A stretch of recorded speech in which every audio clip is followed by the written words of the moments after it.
Amid calls for Devolution Cabinet Secretary Anne Waiguru to take responsibility for the corruption allegations in her ministry, it would seem a new battlefront is opening up at the parliamentary committee investigating her.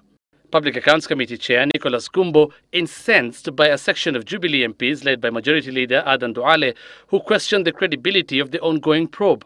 So the country was taken through circus, perceived corruption by one engineer Mangit. On Tuesday, under oath, him and the Control of Budget presented those documents to the Public Accounts Committee under oath, and come back the following day and Dr. Mangit says again under oath that those were not a true reflection of a government document. The issues that we investigate are devoid of politics. We work on documents. These documents are not generated by us. These documents are generated by the officers in government.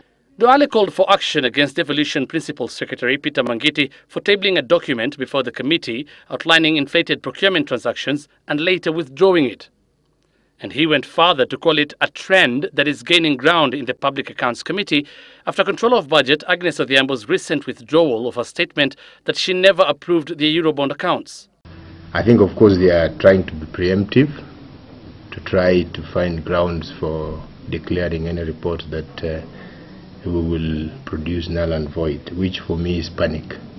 And it thus points to a battle brewing in the Public Accounts Committee that will ultimately decide the culpability or otherwise of Waiguru, with indications that some members could even be replaced. And I don't want to preempt and discuss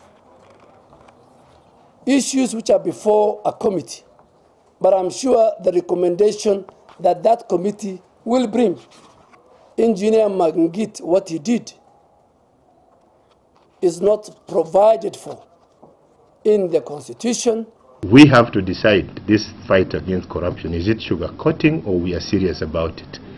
Gumbo and other members of the committee have, however, been accused of bias after they attacked Waiguru's character and asked her to step aside even before they concluded their investigations. Who says that if I'm chairman of PSC, I cannot be concerned about matters that are in the public domain? The matters concerning CS Waiguru are not just matters before PSC. They are matters to do with NYS. They are matters to do with the National Youth Fund. Waiguru and her principal secretaries will return to the Public Accounts Committee in 2 weeks' time as the probe into financial malpractice at the Devolution Ministry continues. Hussein Mohammed, Citizen Weekend.